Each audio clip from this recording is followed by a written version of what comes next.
Can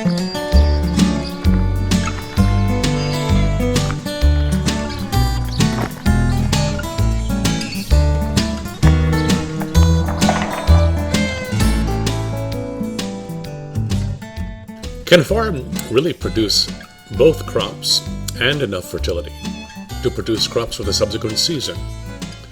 We've come to believe that it can be done, but only by conscientiously and mindfully working with natural processes to convert and store the solar energy that is available to every farmer. And that's done by allowing that energy to be converted into grass, which is eaten by ruminants, therein being transformed both to sustenance for us and fertility for the fields. The sun truly is, as Plato said thousands of years ago, a dispensation, as it were, of grace that provides the existence of everything in the visible world.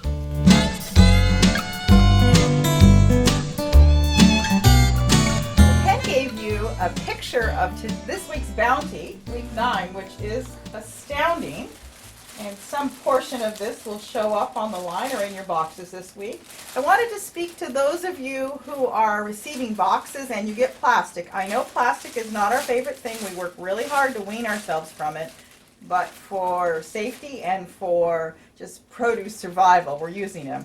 Ken is taking on a whole new level of bread baking in our house. And it turns out, rinse these off, hang them up to dry. These are the perfect size for proofing bread. So, don't waste them, and if you've got bread bakers, pass them on to them, and they'll be able to use them for weeks and weeks and months and months. So that's one thought I had. The other one is, it rained quite a bit this week. And when it rains hard, that's great. We don't have to irrigate, but it does mean that sometimes things need a little bit more rinsing off. So normally I can get it done in 2 swishes. This took 3. So don't be surprised if you find a little more of the farm coming home in your box with you this week. That's one of the advantages of washing your vegetables in the kitchen. You leave it with us, and we bring it back to you in vegetables the following season. But that's another conversation. Tomatoes are coming on strong. Hooray to our tomato farmers. Bless you. Things that do not go in the refrigerator. I know I've said this once, but I'm going to reiterate it. Tomatoes, never. Onions, absolutely not. Don't even put them in your refrigerator. Put them out in a basket like I showed you last week so they can just continue to air dry. And what else was there that I was thinking? Potatoes. Potatoes never go in the refrigerator. All you do is turn all the wonderful magical starches and sugars in these vegetables to starch, and then the flavor is greatly dissipated. If you're going to triage this week's box, obviously lettuce is one of your more delicates. Who can pass up eating all the tomatoes? This week we're going to slice them with our salad cucumbers, which are so tasty. I've been craving these for months. And we're going to put a basil drizzle over it. It's not a pesto, and it's something that'll hold in the refrigerator for a couple of weeks if you're looking for something yummy to top maybe your steamed vegetables with. We've got gorgeous broccoli and cauliflower coming out of the field this week, collards. I think this week in our household I will steam these, and we will use them like a wrap. We'll stuff them with probably some kind of grain and vegetable and maybe some meat, and then serve it with a ginger sauce. Again, if you get carrots, like last week, or beets this week, always take the tops off. The leaves will just suck the moisture out of the root. And this one, you get 2 vegetables for 1. Ken wanted me to remind you that if you've got these washed and wrapped in the refrigerator, they make the best omelet filling. Just a quick saute, and you've got a glorious filling for an omelet.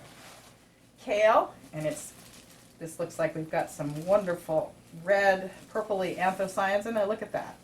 So that'll make a tasty dish.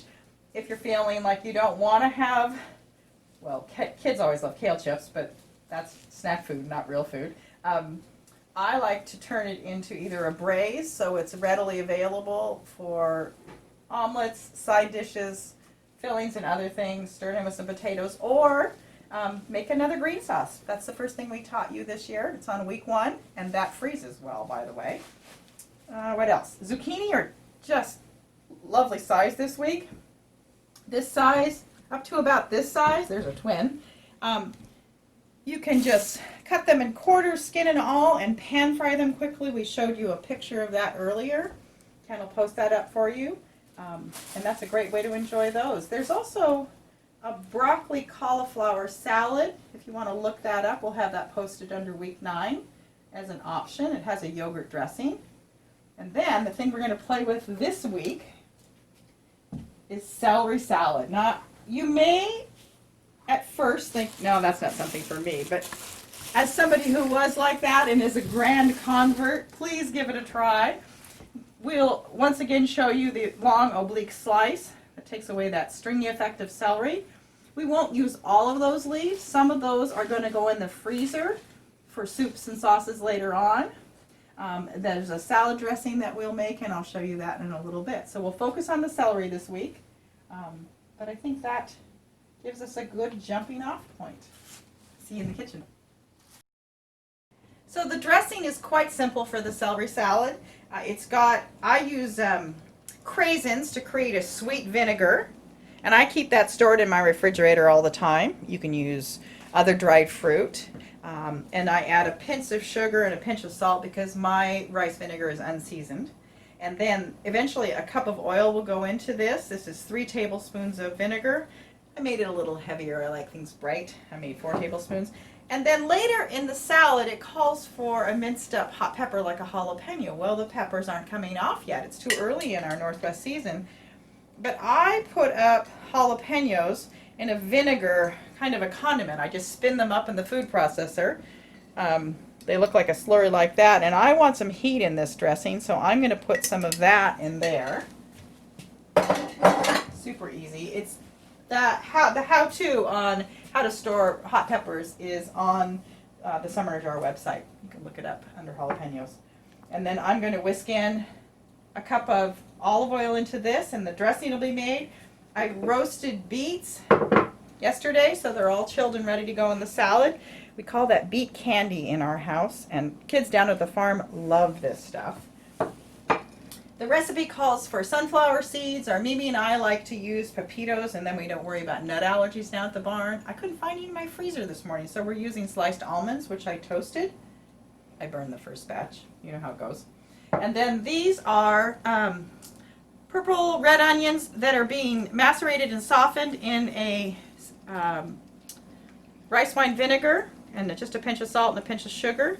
And if we have leftovers of these from the salad, then they'll store in the jar for about a week, so you'll have them around for other things. They're a great way to brighten up a side dish or sprinkle over your sliced tomatoes and cucumbers.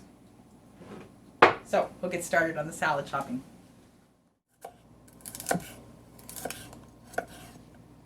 So you can see that's nice and thin, and then we're going to rub that with a little bit of salt and vinegar just to soften it even more as part of the salad.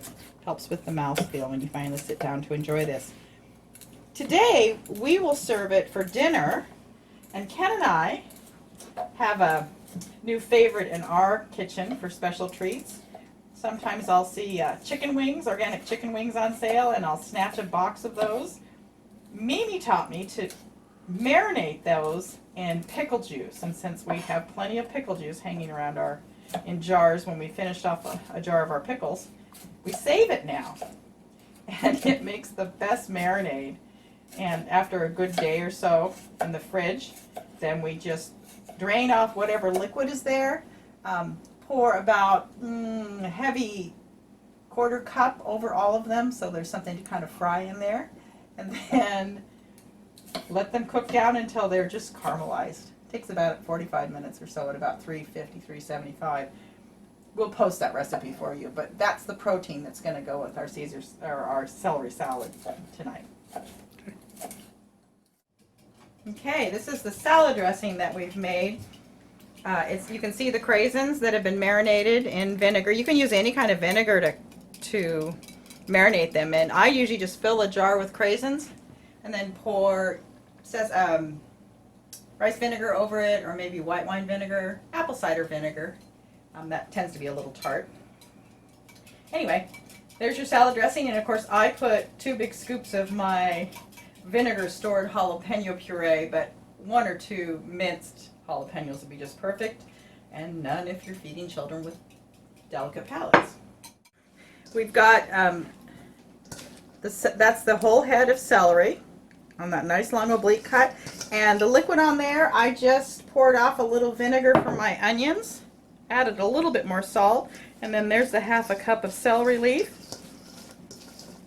like so. Oh, and the smell. Ken wanted me to point that out. The house smells so good, and you don't find that when you buy celery at the grocery store. It's just a vegetable, a very special vegetable unto itself. I think I'm going to build a small bed of lettuce and then pour the celery salad on top of that so that when we plate it out, we have a little bit more volume for our dinner.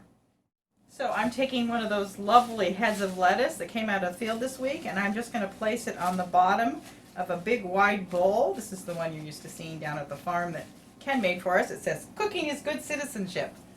It's a quote from Barbara Kingsolver. And then we've got this nicely macerated.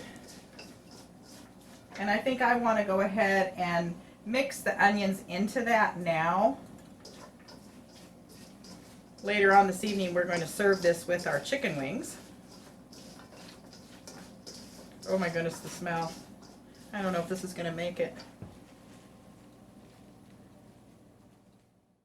So last year we used apricots that we had purchased from a farm in eastern Washington. This year I'm going to use some apples from the farm on top for some sweet crunch.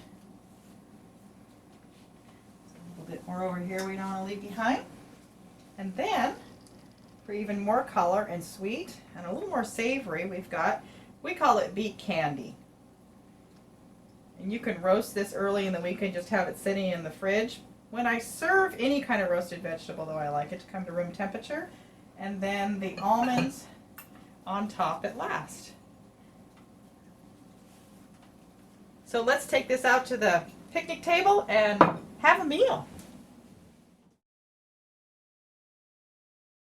So you notice I haven't tossed the salad yet with the dressing, other than the marinades that we've played with ahead of time. I brought out a few extra candied beet candy and a little bit of marinated purple onion. And then what I'll do is go ahead and just plate it like so. And then let people drizzle on the dressing as they'd like. Now I have to tell you, there's one other thing that I like to add to this. If you just want to turn it into a complete meal with no other protein, meat protein, and that's using goat cheese. Just use a fresh goat cheese, and that'll make a meal unto itself. This time I decided to put lettuce as a bed underneath the celery salad. Last year what we did was we plated out a curry chicken salad, which is rich, a heavy protein with a mayonnaise yogurt dressing to it. Put that on the bottom, put the celery on top with the fruit, and that was really nice too.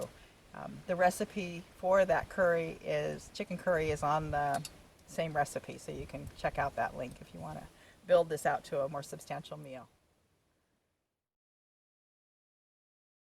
If you choose to roast your beets this week, check around for things on the countertop that might also benefit from the heat of that oven. At the same time, you could roast maybe a few heads of garlic, so they're lovely to spread on bread when you have your tomato and basil and cucumber salads. This morning we're having a pan-fried zucchini with yesterday's roasted potatoes.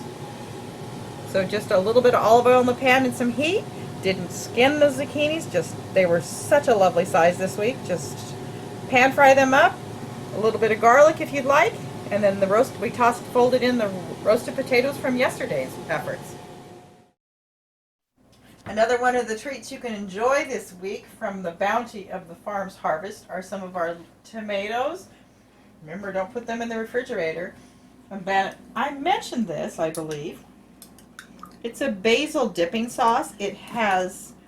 I took my basil that was just a little past its prime, put it in the food processor, and then heated up some olive oil and just barely warmed it. Toss some garlic in there and let the basil sit in there for a while with a teeny bit of salt. So now you have this lovely spoonable basil sauce. It's not as rich as a pesto, which this time of the year I'm a little more apt to enjoy.